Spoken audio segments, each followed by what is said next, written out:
más si me permiten, el enfoque quirúrgico de las complicaciones de la enfermedad ulcerosa péptica. Y como ustedes están leyendo en la diapositiva, obviamente hablamos del tratamiento quirúrgico solo en las complicaciones. Lastimosamente se ha modificado mucho el espectro de la cirugía en la enfermedad ulcerosa péptica a básicamente las complicaciones. Por lo tanto, primero vamos a hablar de las consideraciones generales, luego vamos a hablar de las etiologías, luego vamos a hablar de la enfermedad ulcerosa péptica no controlable o no tratable, y finalmente vamos a hablar de las tres complicaciones que son las más obvias y las que van a ser motivo de esta conferencia. Como les empezaba a decir hace un segundo, primero vamos a tener en cuenta toda la parte general de la enfermedad ulcerosa péptica, sin que esta sea una clase magistral de enfermedad ulcerosa péptica, porque nos vamos a enfocar fundamentalmente en las complicaciones, ¿sí? Y en la parte quirúrgica.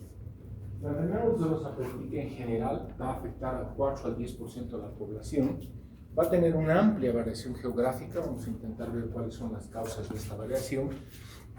Y en Estados Unidos, donde la estadística es bastante certera, se consignan 900,000 casos de internaciones por enfermedad ulcerosa péptica relacionada y con una mortalidad de aproximadamente el 4.5%. Esto tiene una variación fundamentalmente en relación a las poblaciones de mayor prevalencia, y aparentemente las poblaciones que están en vías de desarrollo o están desarrolladas tienen unas cifras de prevalencia bastante más altas.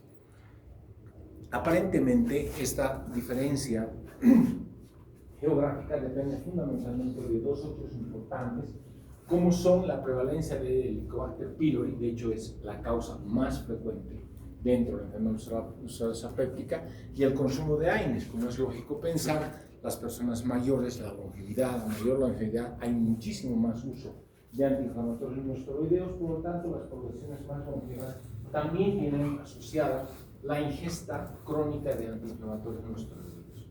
Obviamente, con el reconocimiento de estas dos entidades etiológicas, como son el Helicobacter pylori y los AINES, ¿sí? El manejo de la enfermedad ulcerosa péptica se ha modificado muchísimo. Por ejemplo, en Estados Unidos esta ha creado una disminución de las internaciones en el más del 30%, fundamentalmente en la década de los 70, asociados a los bloqueantes H2. Resulta que inmediatamente después de que se inventaron o de que se empezó a publicitar los bloqueantes H2, se empieza a promocionar las vagotomías como la forma más práctica de tratar la enfermedad ulcerosa péptica, y resulta que inmediatamente después aparecen los inhibidores de la bomba de protones. Y ahora ya estamos en la nueva era en la que estamos hablando sobre los inhibidores de la bomba de potasio, que todavía no han tenido estudios de fase 5, o sea, no han tenido estudios de seguridad. Por lo tanto, si bien es cierto, los bloqueantes H2 han tenido su desarrollo y luego de eso se han empezado a relacionar algunos efectos colaterales, los inhibidores de la bomba de protones ya tienen una lista de aproximadamente 20 efectos colaterales, pero los inhibidores de la bomba de potasio aún todavía no se han descrito, toda vez de que recién deben tener en el mercado cerca de unos 8 o 7 años. El más importante, el vonoprazan, que es el que más se utiliza, que de hecho lo usamos mucho, ya hay una línea comercial en Bolivia, lo estamos tratando en algunos tipos de enfermedad del reflujo gastroesofágico. Obviamente, como les comentaba hace un minuto, antes de la introducción de los bloqueantes de la bomba de protones y mucho antes de la bomba de los H2, el tratamiento quirúrgico de la enfermedad ulcerosa péptica era frecuente. Es decir, en ese momento, cuando todo el mundo tenía acidez aguda, era la enfermedad del reflujo la causante, la enfermedad ulceropéptica. No se conocían otras causas como el reflujo, que después de eso fueron ya empezando a discriminarse mucho más, y hoy existen cerca de 52 causas que están relacionadas con acidez. Por lo tanto, la acidez no es sinónimo ni de uno ni de otro, sino es una manifestación clínica. Actualmente las cirugías selectivas por enfermedad ulcerosa péptica son raras y lean la palabra electiva. Y generalmente esta está relacionada solamente para las complicaciones. Tal fue la caída que nosotros vimos de las cirugías que aproximadamente esta reducción obedeció cerca del 89%, de un 11.9 a 1.6 de 3 cirugías por la tasa de 100.000 habitantes. Por lo tanto, cayó grotescamente la probabilidad de que un paciente se opere por enfermedad ulcerosa péptica. Una de las cosas que no se ha modificado es que las complicaciones a lo largo del tiempo se han mantenido entre 10 y el 20% de los casos. Eso sí se ha mantenido, y las cifras, pese a las modificaciones que han habido en el manejo, en el tratamiento, en el enfoque, no se han modificado. Y esto, lastimosamente, repercute en que al haber estado estable, especialmente los sangrados y las perforaciones en gente mayor, se las presenta, y es importante conocer cómo se puede enfocar en este momento el tratamiento de la úlcera, fundamentalmente complicado. El porcentaje de mortalidad también permanece inalterable, por lo tanto, ese casi 5% del que habíamos hablado hace un momento, se mantiene inalterable a lo largo del tiempo. Ahora bien, esta gráfica está para mostrarles básicamente las causas más frecuentes en la etiología y el papel de cada uno de ellos. Fundamentalmente el Helicobacter pylori. Como dice en la diapositiva, el 90% de las úlceras duodenales está relacionada con la existencia del Helicobacter pylori y el 80% en las úlceras gástricas. Por lo tanto, está claro decir que el Helicobacter pylori es uno de los factores más importantes asociado al consumo de antiinflamatorios no esteroideos, que, como les había mencionado, está muchísimo más relacionada con la longevidad, con los problemas traumatológicos, y los AINES son de consumo masivo. Por lo tanto, está claro que estas son las dos causas más importantes, el Helicobacter pylori y las drogas no esteroideas. Como otras causas, el Zollinger-Ellison, que es un síndrome de un gastrinoma muy raro. De hecho, nosotros tenemos, si acaso, 2 casos diagnosticados, por lo tanto, no es frecuente. Y finalmente, la hipersecreción ácida idiopática, como las causas y las etiologías más frecuentes. Cuando vemos cómo el Helicobacter pylori, o cuáles son las características de este, ¿sí?, tenemos que decir que el Helicobacter pylori es un bacilo gram negativo espiralado que tiene la característica de penetrar por su motilidad, porque tiene una colita, ¿sí?, en el gel de la mucosa, ese gel, en ese moco que está producido por la síntesis de prostaglandinas. Eso está claro decir, es uno de los benéficos de la mucosa. Se deposita entre las velocidades gástricas y ahí es durante su metabolismo que produce ureasa alcalinizando el medio. Y esa es una característica bien importante, porque ese es su hábitat. Se encuentra en el 90% de las úlceras duodenales, habíamos dicho, y en el 80% de las gástricas. Por lo tanto, la prevalencia del Helicobacter pylori es muy frecuente, además de que, como ustedes saben, está relacionado con el cáncer gástrico. Y esta gráfica está precisamente para mostrarles cuál es el mecanismo intrínseco por el cual el Helicobacter pylori llega a producir una úlcera duodenal o una gastritis atrófica, ¿sí? Luego de que existe la producción de ureasa, como les he mencionado, en su hábitat, se une a las moléculas MHC, produce una desfragmentación celular, y al producir la desfragmentación se activan los mecanismos de apoptosis. Cuando existe una apoptosis de las células deantrales, va a hipergastrinemia, se aumenta la secreción de ácido y empieza a producir la úlcera péptica. Por el otro lado, si la muerte celular va a llevar a una inflamación de la mucosa, va a producir gastritis. Ese es el mecanismo por el cual la fisiopatología, por la cual el Helicobacter pylori va a llegar a producir tanto úlcera duodenal como gastritis. Algunas consideraciones de los AINES. Está claro que los AINES no solamente son de consumo masivo, sino que cada vez se las consume más, especialmente en las poblaciones mayores.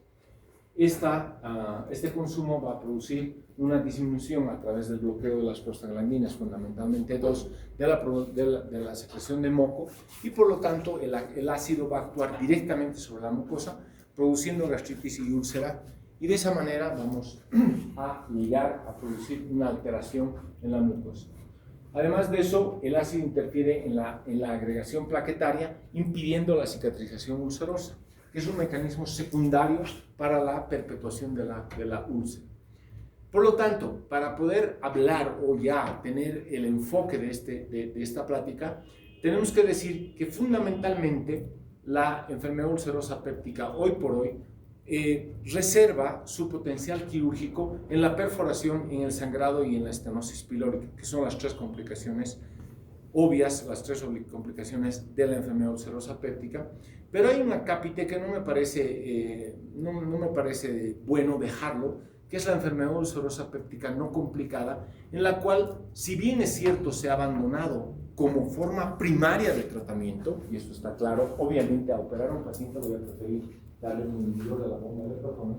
Si bien es cierto que se ha abandonado como forma de atención primaria, van a haber algunas circunstancias que pueden hacer que se enfoque el tratamiento y lo vamos a desarrollar un poquito más adelante. Por lo tanto, las indicaciones actuales de la cirugía son el sangrado, la perforación y la obstrucción. Punto. Pero vamos a hablar un poquito más sobre la falla en el tratamiento médico y el riesgo de malignidad para poder encontrar una lógica de cuándo podríamos de manera electiva tratar una enfermedad ulcerosa péptica. Está claro que los objetivos no solamente de la cirugía, sino del tratamiento en general, van a ser fundamentalmente la cicatrización de la úlcera.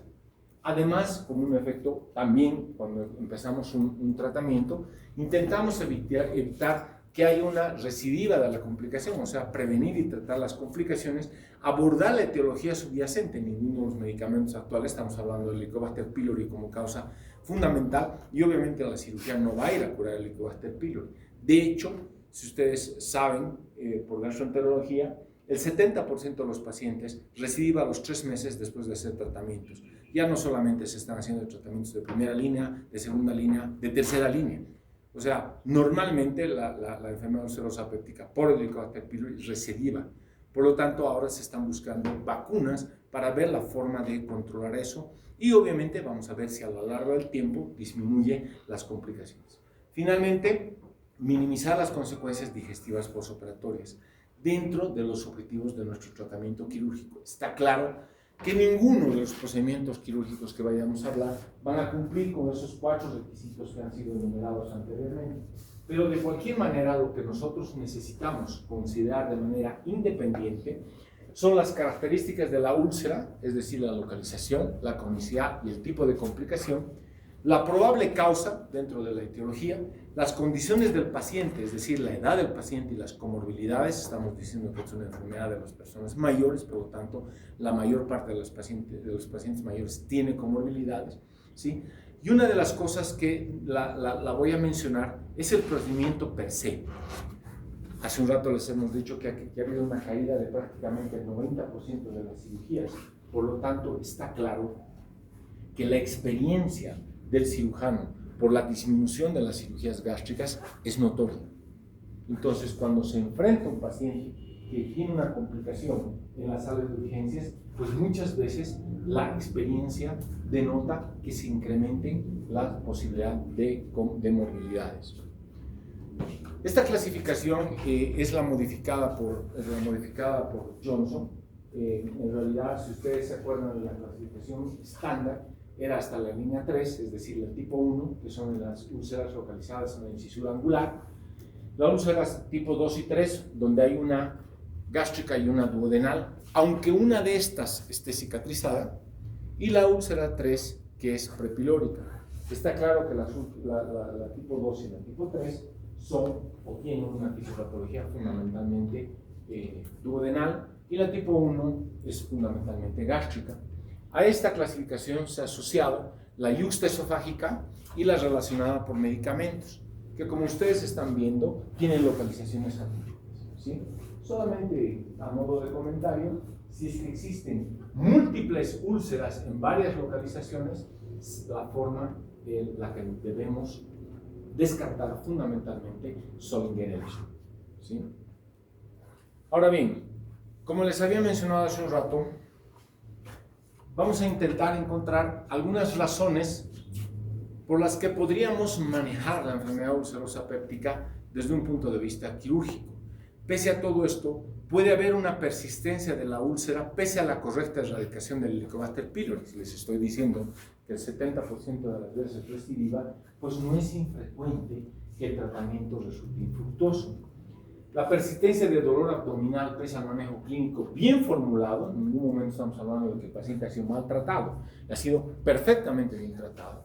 Una molestia que tenga o que produzca incapacidad del sujeto para trabajar y fundamentalmente la pérdida de la calidad de vida. Está claro que la calidad de vida se la puede relacionar con múltiples cuestionarios y depende mucho de la región geográfica, de la cultura, de la geografía. Por lo tanto, el término pérdida de calidad de vida lo vamos a tomar de una manera mucho más secundaria, pero los tres primeros acápites sí son bastante claros, ¿sí? ¿A qué nos referimos con intratabilidad? O sea, ¿cómo podemos definir intratabilidad? Lo podemos hacer diciendo que es la persistencia de la clínica con disminución de la calidad de vida y seguida por endoscopías con una falta de cicatrización ulcerosa. Por lo tanto, si ustedes se dan cuenta, este paciente va a ser bien seguido, va a estar estrictamente seguido, y lo primero que se va a hacer es hacer una endoscopía con biopsia y descarte de neoplasia para evitar que una neoplasia se nos pase. Y de hecho, la toma de biopsias durante el procedimiento de la endoscopía tiene que ser fundamentalmente en 4 y mejor en 8 cuadrantes para de esta manera evitar la posibilidad de que una neoplasia se nos pase. Además, tiene que haber un tratamiento bien llevado por 8 semanas y luego de este tratamiento se hace una nueva endoscopía para ver si es que ha habido cicatrización o no. Y si no ha habido cicatrización, nuevo pulso de tratamiento. Recién después de haber cumplido esto, que son prácticamente 2 meses, ¿sí? Recién se podría considerar en algún momento el tratamiento quirúrgico como una forma primaria de tratamiento en aquellos pacientes que tengan la característica de intratabilidad. Por lo tanto, cuando hablamos de la intratabilidad, la etiología más frecuente parece ser el Helicobacter pylori y su erradicación se asocia al 95% de curación ulcerosa, lo que obviamente solamente nos va a dejar un 5% de probabilidad de que el paciente se opere, ¿sí? Toda vez que la secreción ácida es mediada por acción vagal, las vagotomías y las antrectomías controlan dicho efecto. Por lo tanto, la cirugía ideal para estos casos será una vagoantrectomía, es decir, algún tipo de vagotomía más la resección del 35% distal del estómago que se conoce como antrectomía. ¿Okay? Esta diapositiva es para mostrarles algunas características diferenciales entre la duodenal y la gástrica. Está claro que en la duodenal se debe considerar una vagotomía proximal y una vagoantrecto, y en las gastrectomías y en las gástricas una B1 o B2 o una vagoantrecto, que son los procedimientos más frecuentes. Ahorita vamos a intentar explicar cómo es que se hace alguno de ellos. Entonces, hablemos de las vagotomías. Todos sabemos que la vagotomía, cuando hablamos de vagotomía, es la sección del nervio vago, ¿sí? Punto. Pero para tener algunas consideraciones, las vagotomías, hay que saber algunas características del nervio vago. Todos sabemos que este es el nervio par craneal, el décimo par craneal más largo, es el más largo de los pares craneales y que se origina en el bulbo raquídeo y que pertenece obviamente al sistema parasimpático. También es importante decir que a nivel abdominal, una vez de que desciende a nivel del esófago en forma de plexo, se juntan los troncos vagal anterior y vagal posterior, etcétera, etcétera, termina en el nervio de la Target, pero antes de eso da una rama vesical a la vesícula y después pasa a inervar todo el colon. Por lo tanto, inerva fundamentalmente el estómago, la vesícula biliar, el intestino delgado y el colon. ¿Ok? Ahora bien, descienden como plexos en esófago. De hecho, esa es una característica de las más importantes del plexo vagal, que inmediatamente antes de llegar a la crura diafragmática se juntan en dos troncos vagales, ¿sí? Uno anterior y uno posterior, para formar o entrar como tronco vagal hacia el estómago. Es decir, en la parte distal del esófago ya tenemos troncos vagales formados. ¿Cuál es la función del nervio vago? Por las fibras aferentes somáticas y viscerales que inervan la mucosa gástrica, juega un rol básico en la fase cefálica de la digestión. Eso quiere decir, en la primera fase de la digestión, cuando existe alguna percepción sensitiva que ocasione un incremento de la secreción ácida. Esa es la fase cefálica. Está mediada por acetilcolina, como todo el sistema parasimpático, y a nivel de la porción distal del estómago termina como el nervio de la Target, conocido como nervio o como pata de cuervo, ¿sí? Fundamentalmente pilórico. Y este concepto lo repito porque es eminentemente pilórico, eminentemente motor. Por lo tanto, esto va a llevar a alguna condición, como la vamos a ver, que se conoce como pilorotomía. Con la vagotomía, la compliance a la distensión es menor y por ende aumenta la presión. Me explico. Normalmente cuando uno come y come en exceso, la presión intragástrica no aumenta en proporción de la cantidad de ingesta alimentaria, sino que el estómago se distiende, ¿sí? Y tiene una compliance alta.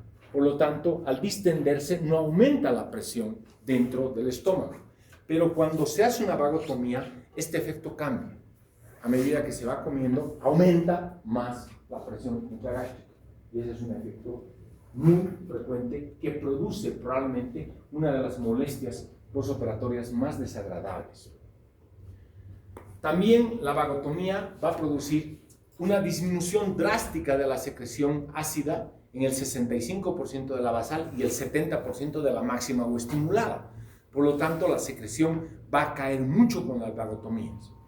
Disminuye la sensibilidad de las ollas parietales a la gastrina y la histamina. Esta es una característica bien importante.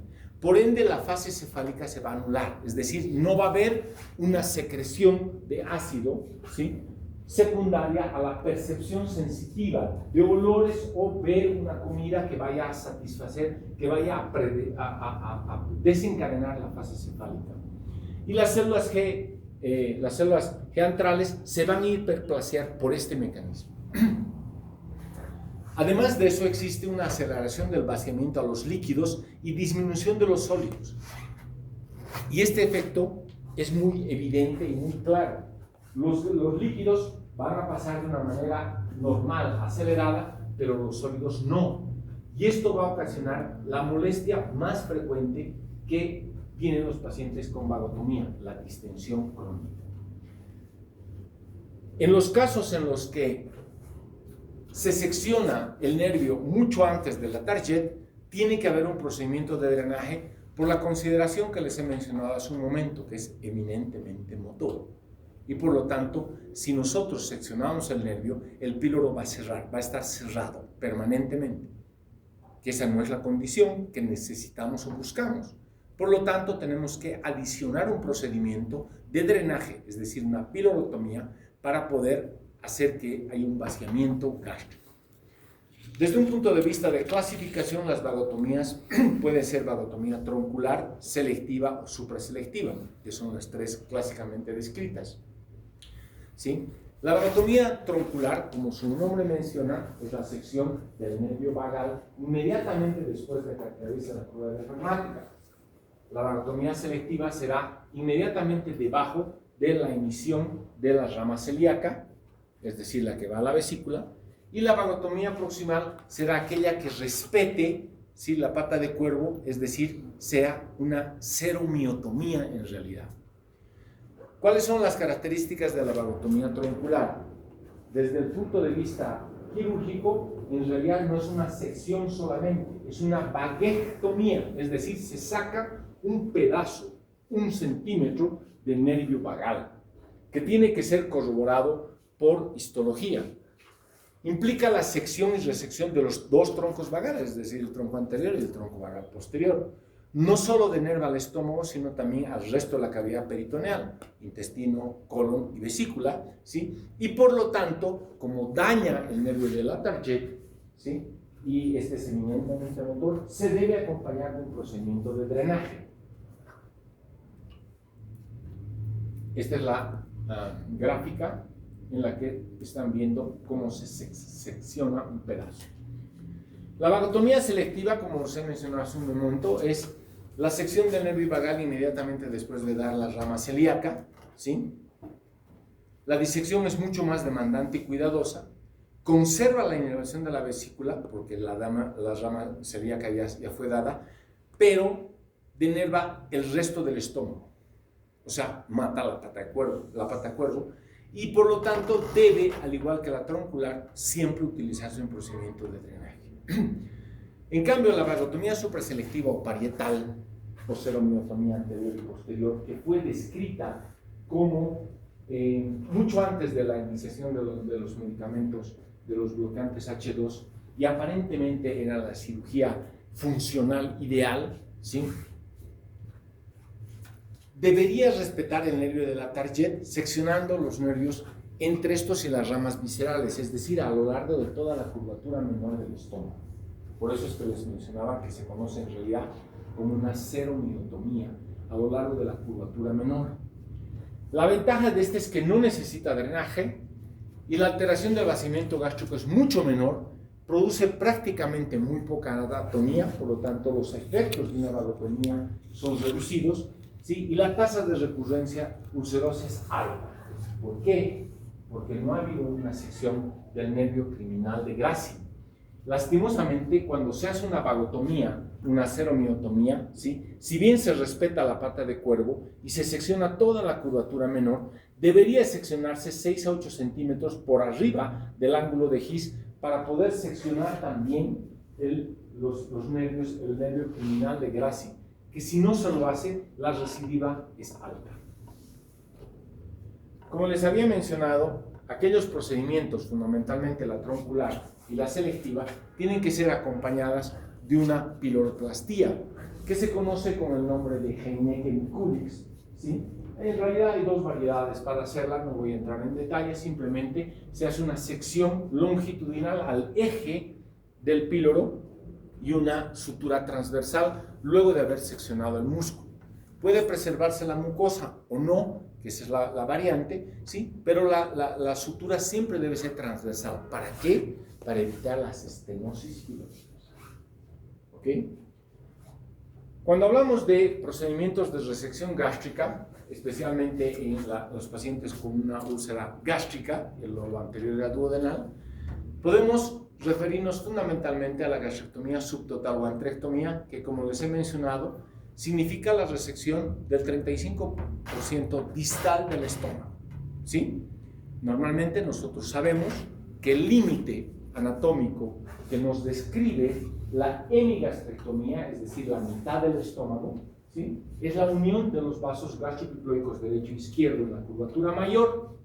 Cuando se pegan a la pared es el momento donde están uniéndose los ramos gastropiploicos derecho e izquierdo, y ese es el segmento que nos indica anatómicamente cuál es la hemigastrectomía.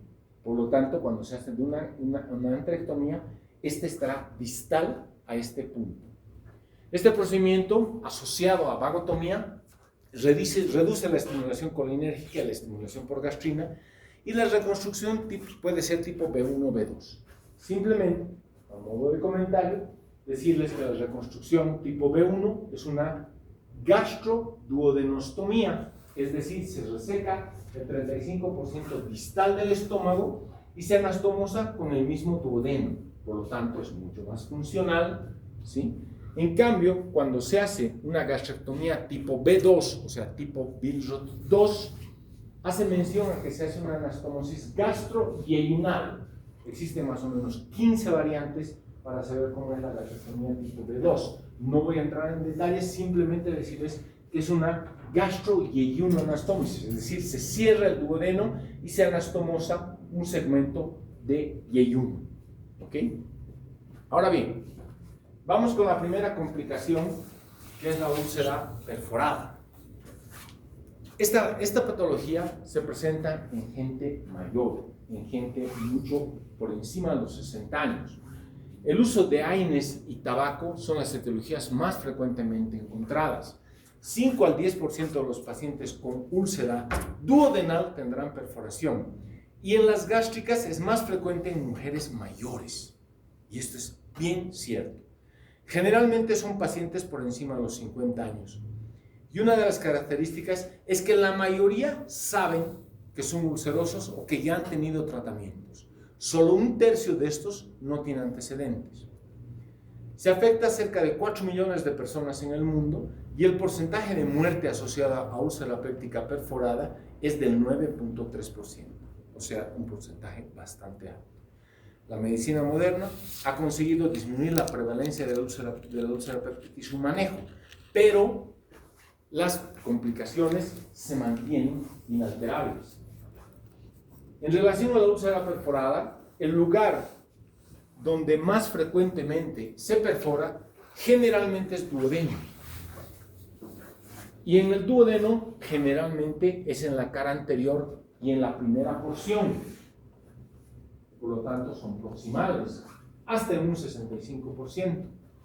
A nivel del píloro es la segunda localización y en el estómago solo entre el 5 y el 25% de los casos, y de estos la cara anterior es mucho más frecuente. Por lo tanto, perforaciones gástricas en la cara posterior aún son mucho más raras. El procedimiento más usado es el cierre con parche de Graham o vagotomía troncular y la piloroplastia, pero el 48% de estos pacientes van a requerir tratamiento adicional. Ahorita voy a explicar a qué se refiere esa parte. Pero definitivamente hay un concepto que tiene que quedar claro. La mayoría de los pacientes con úlcera perforada llegan después de las 6 horas de cuadro peritoneal. Por lo tanto, este es el límite por el que yo debo utilizar generalmente parche de Graham. Es decir, disminuyo la posibilidad de resecar parte del estómago y de hacer un tratamiento, si vale el término, salvador. Porque el paciente es un paciente mayor, es un paciente con un cuadro peritoneal, pero que al haber pasado más de 6 horas debe ser tratado de una manera lo mucho menos agresiva posible y por ende se puede dejar espacio para un tratamiento adicional. La úlcera perforada, ¿sí?, afecta a cerca de 4 millones de personas. El porcentaje de muerte asociado es de 9.3, como lo hemos mencionado, ¿sí? Y la clínica más importante es el dolor abdominal de inicio súbito. A mis estudiantes siempre les digo, solo hay 2 causas por las cuales el dolor abdominal sea súbito. O es vascular o es perforativo. ¿Sí? Y eso es bien importante. El dolor es bien intenso y además es de alta intensidad y conduce a un cuadro de dolor abdominal difuso de una manera rápida. No de una manera progresiva como lo da en la mayor parte de las veces, por ejemplo, una apendicitis.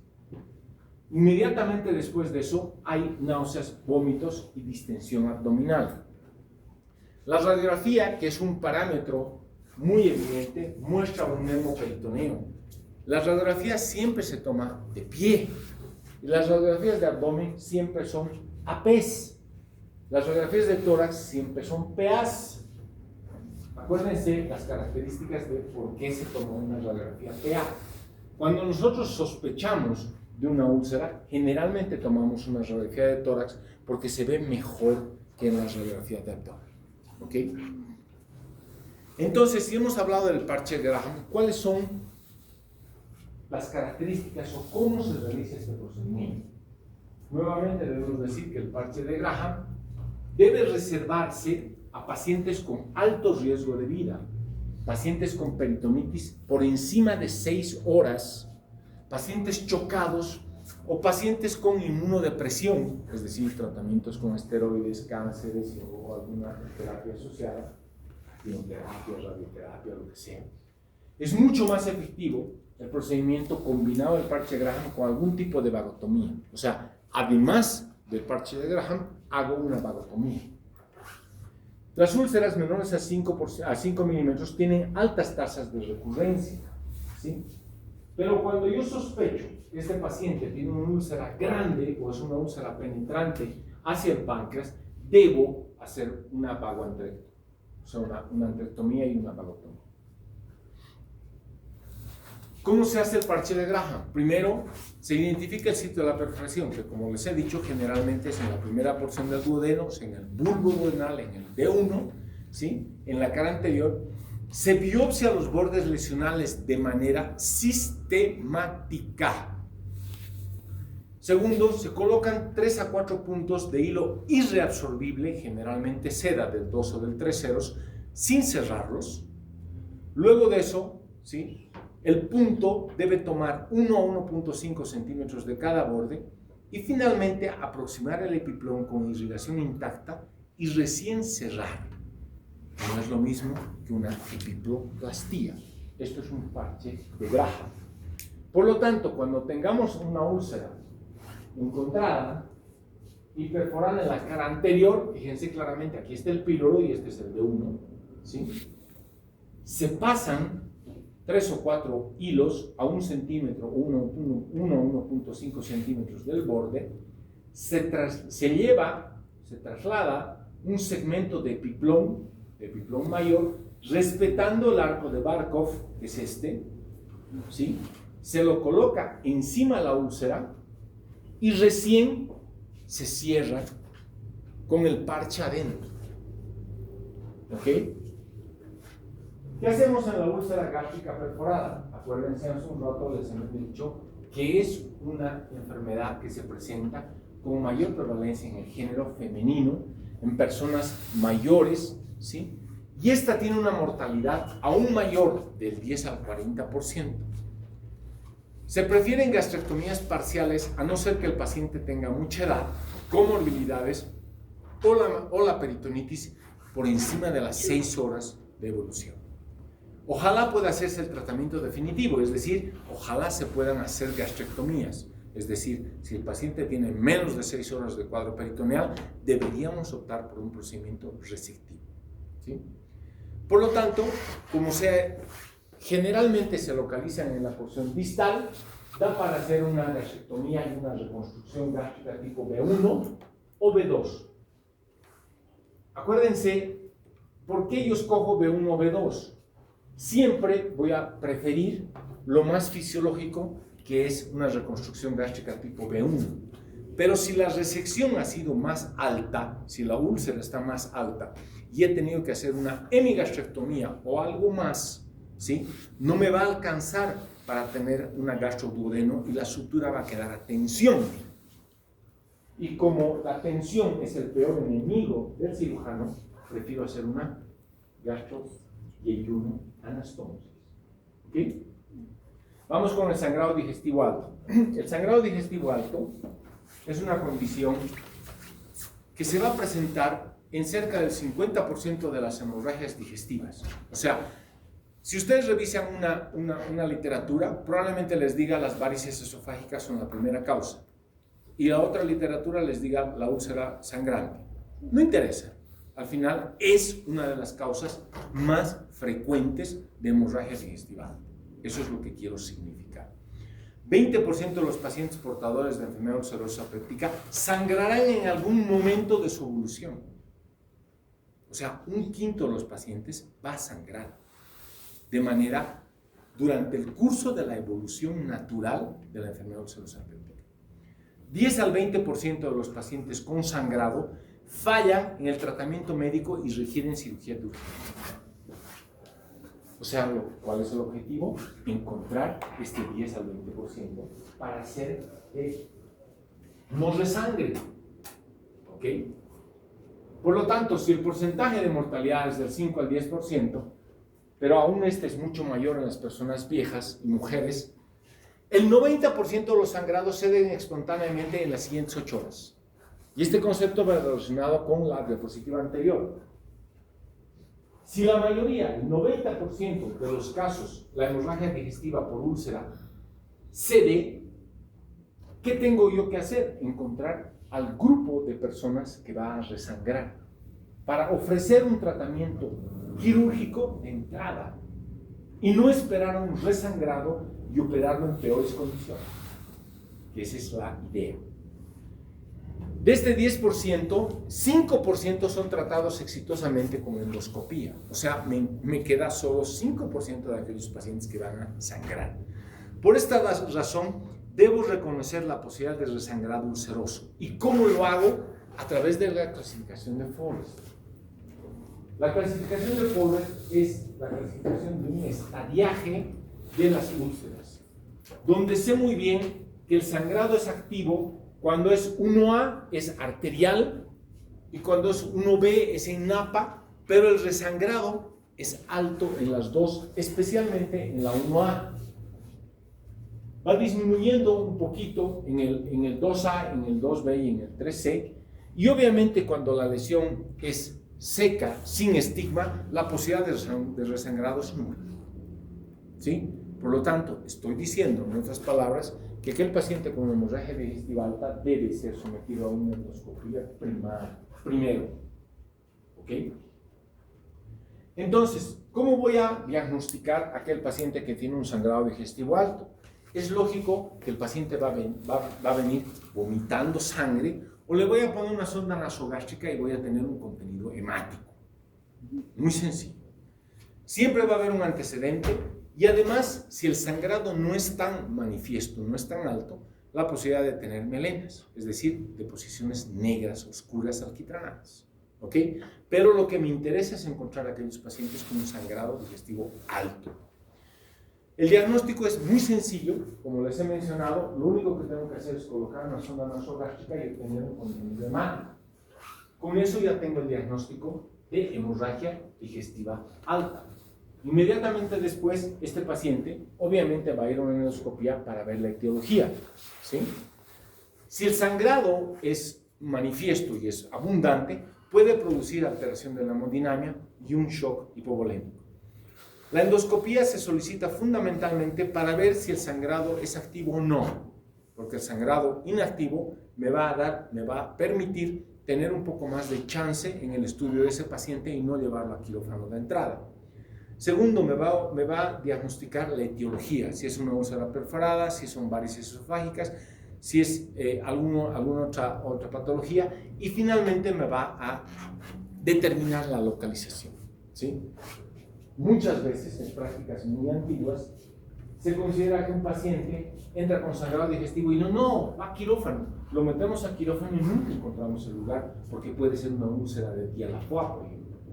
Y por lo tanto hay que establecer siempre bien la etiología. ¿Ok?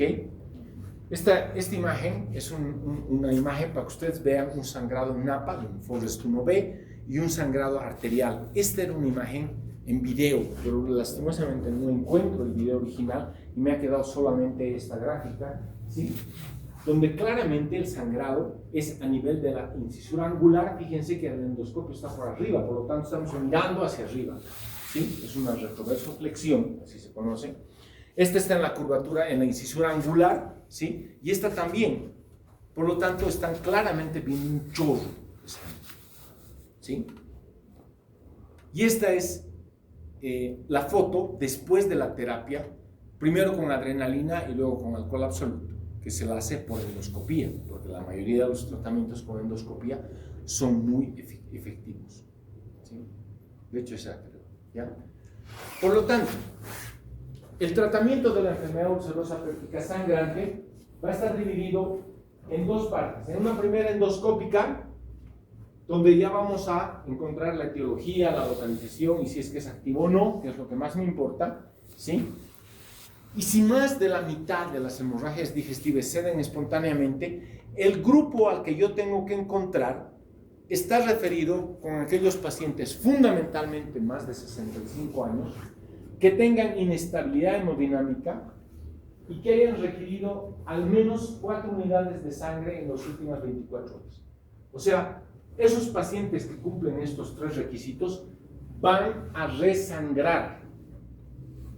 Por lo tanto, aquellos pacientes que le hago una endoscopía, certifico que hay una úlcera sangrante, que está en estómago, que el paciente está hemodinámicamente inestable y que ya le he pasado 4 unidades de sangre, a ese paciente no voy a intentar hacerle una terapia endoscópica, no voy a esperar perder el tiempo más, sino llevarlo a cirugía, a resecar el estómago, a hacer una hemigastrectomía. ¿Ok? ¿Qué pasa con la estenosis pilórica, que es la tercera de las complicaciones relacionadas con la enfermedad ulcerosa péptica? Estas ocurren entre el 5 y el 8% de los pacientes que cursan con una enfermedad ulcerosa. Y el cuadro clínico va a estar determinado por síntomas de retención. O sea, el paciente va a comer y va a vomitar. Va a comer y va a vomitar. Es lo que se conoce como síndrome pilórico. Pero el síndrome pilórico puede ser de 2 etiologías. Puede puede ser neoplásico, un adenocarcinoma, aunque acuérdense que el adenocarcinoma ya ha migrado hacia proximal, ¿sí? Ya no está tan distal como era antes, ahora ya solamente el 35% son distales, ahora ya son más proximales, ¿sí? Segundo, va a haber saciedad temprana, el paciente va a comer y se va a llenar al tiro. Tercero, todo lo que significa un síndrome pilórico, ¿sí? Y de los vómitos van a ser postprandiales de alimentos poco o nada digeridos. Por lo tanto, esa es la clínica de un paciente con síndrome pilórico y por lo tanto, a la larga va a ir a una bajada de peso, el paciente no va a querer comer porque todo lo que come lo vomita. ¿Ok? Estas son algunas imágenes de algunos pacientes que hemos tenido con estenosis pilórica, de los cuales los últimos ya los hemos tratado por la paroscopía, con una cirugía gástrica, ¿sí? Algunos de ellos los hemos tratado por cirugía abierta. Fíjense cómo se represiona el estómago, pasa el bulbo duodenal y hay una estenosis de la primera y la segunda porción del duodeno. Además, acá hay un divertículo duodenal, ¿sí? No tiene mayor trascendencia. ¿Okay? Fíjense cómo el estómago se hace súper grande, con pliegues bien grandes y con una imagen en miga de pan, o sea, alimento retenido. Y el estómago crece. ¿Ok? Y fíjense la estenosis. Hay paso a la porción, pero miren, el estómago está tan grande que llega hasta aquí abajo, ¿sí? Y la estenosis está en la primera porción del duodeno. Esta es otra imagen de un paciente que lo hemos atendido hace poco. Fíjense el estómago, los pliegues tan sufridos que tiene. Pliegues gruesos porque el estómago, como es un órgano hueco, se contrae, se dilata. Y miren cómo se manifiesta en la radiografía con doble contraste, con unos pliegues tan gruesos. La porción estenótica y el duodeno pintándose. Inmediatamente después, cuando se lo deja mucho tiempo, sí, hay paso de contraste al resto del intestino. Pero evidentemente, fíjense, ya ha pasado hasta el colon y todavía sigue habiendo contraste en el estómago. ¿Ok? Esta es otra imagen, una imagen bien bonita, en la que ustedes pueden ver casi como una especie de imagen mordida, ¿no? De una manzana mordida, ¿no ven? Miren, prácticamente aquí es el único lugar donde hay paso al duodeno, se pinta el duodeno, pero fíjense el estómago bien sufrido, con unos pliegues bien gruesos, igual acá, el estómago grande, con una estenosis pilórica y los pliegues bien sufridos. Ok, en este caso la radiografía tiene muchísimo más valor que una tomografía, porque nos está mostrando evidentemente una estenosis pilórica. Miren, como una manzana mordida. Una estenosis del D1, ¿ok? De la primera porción del duodeno, ¿sí? Otra estenosis del D1, ¿ok? La endoscopía generalmente tiene que hacer uso de una guía de alambre para poder pasar al segmento duodenal. Muchas veces no lo hace, por lo tanto la endoscopía corrobora el diagnóstico de estenosis pilórica. Y el paciente tiene que ir a una gastrectomía distal con una reconstrucción gástrica tipo B1 o tipo B2, vuelvo a decir para que el concepto quede claro, o una gastroduodenostomía o una gastroyeyunostomía. ¿Ok? ¿Ok? Eso es todo. ¿Preguntas? ¿Preguntas? Después de la cirugía, el tratamiento tiene que ser igual con inhibidores de la bomba de protones. Yo creo que depende mucho de cada paciente, ¿no? O sea, teóricamente, los inhibidores de la bomba de protones las da cuando la úlcera esté activa y esté cicatrizada. Se supone, probablemente los primeros días sí tengas que hacer todavía inhibidores de la bomba de protones, pero la idea es, si ya le has resecado una masa del celular que produce ácido, pues ya no vas a tener necesidad a largo plazo de utilizar los inhibidores de la bomba de protones. ¿Por cuánto tiempo el paciente no va a comer? El paciente va a empezar a comer al segundo o tercer día, es como lo manejas como un hilio. Al día siguiente le das un poco de agua, o sea, dieta hídrica, el segundo día dieta líquida y le vas procesando paulatinamente. No es que lo vas a dejar peor.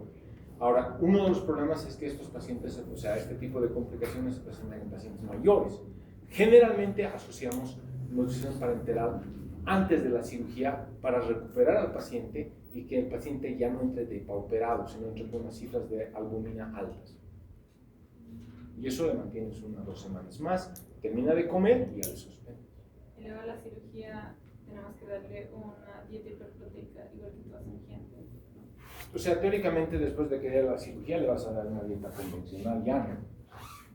Pero el paciente ya va a empezar a comer. ¿Otra? ¿Alguna otra pregunta? Ok, chicos, nos vemos en una semana. Adiós, gracias por la